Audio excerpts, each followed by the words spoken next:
Hi friends, ఈ వీడియోలో మనం ఓ తెలుగు క్రికెటర్ గురించి తెలుసుకుందాం.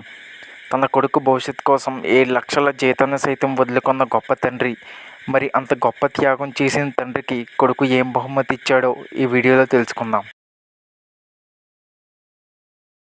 Welcome to my channel triples from India.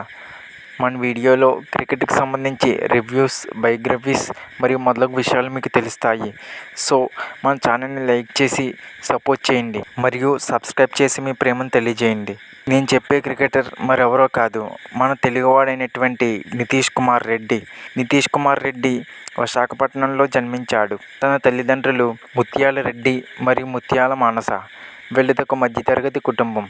Nitish Kumar తండ్రి హిందుస్థాన్ జింక్ లిమిటెడ్లో ఎంప్లాయీగా పనిచేసేవారు. మన అందరిలాగే నితీష్ కుమార్ తన 5 ఏళ్ల వయసులో ప్లాస్టిక్ బాల్తో క్రికెట్ ఆడడం మొదలుపెట్టాడు. తన తండ్రి సరదాగా తన కంపెనీ వద్ద గ్రౌండ్కి తరచూ తీసుకువెళ్ళేవాడు. అక్కడ సీనియర్ ప్లేయర్లు క్రికెట్ ఆడడం చూసేవాడు. మధ్యతరగతి కుటుంబంలో ఇవన్నీ చిన్న తన తండ్రి కంపెనీ వద్ద ఉన్న గ్రౌండ్కి తరచూ తీసుకువెళ్ళేవాడు. అదే సమయంలో నితీష్ కుమార్కు క్రికెట్పై ఆసక్తి పెరిగింది. ఇదే సమయంలో నితీష్ వాళ్ళ తండ్రికి ఉదయ్పూర్ ట్రాన్స్ఫర్ అయింది.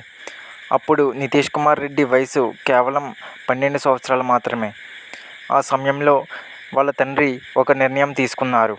తన కొడుకు టాలెంట్కు రాజకీయ నాయకులు అడ్డుగా నిలుస్తారని తన జాబ్ని సైతం వదులుకుని ఇంటి వద్దే ఉన్నారు. తన కొడుకు భవిష్యత్తు కోసం తన జీవితాన్ని సైతం అంకితం చేసిన గొప్ప తండ్రి అతను. నితీష్ కుమార్ వారి తండ్రి సహకారంతో కుమారస్వామి, కృష్ణారావు వంటి గొప్ప కోచ్ల వద్ద శిక్షణ పొందేవాడు. ఆ తర్వాత అండర్-12 మరియు అండర్-14 ఏజ్ గ్రూప్ మ్యాచ్ల్లో బాగా రాణించేవాడు. అదే సమయంలో ఇండియా మాజీ వికెట్ కీపర్ మరియు మాజీ సెలెక్టర్ అయినటువంటి ఎంఎస్కే ప్రసాద్ నితీష్ కుమార్ టాలెంట్ని గుర్తించారు.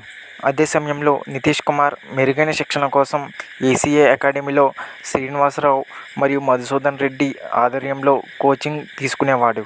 ఇంకా నితీష్ కుమార్ 2017-18 సంవత్సరంలో విజయ్ హజారే ట్రోఫీ ఆడాడు. అందులో భాగంగా 26 వికెట్లు తీసి అత్యధిక వికెట్లు తీసిన బౌలర్గా ఆ టోర్నమెంట్లో రికార్డు సృష్టించాడు. అంతేకాకుండా నితీష్ కుమార్ తన బ్యాటింగ్లో సైతం సత్తా చాటాడు. 176 రన్ల యావరేజ్తో 1237 రన్స్ చేసి సీజన్ ముగించాడు. ఆ సీజన్లో బ్యాటింగ్ మరియు బౌలింగ్లో ఉత్తమ ప్రదర్శన కనబరచడంతో బీసీసీఐ అండర్-16 ఉత్తమ క్రికెటర్గా జగమోహన్ దాల్మియా అవార్డుతో సత్కరించింది. ఇది ఆంధ్ర క్రికెట్ అసోసియేషన్లో బీసీసీఐ అవార్డును పొందిన తొలి క్రికెటర్గా గుర్తింపు పొందాడు.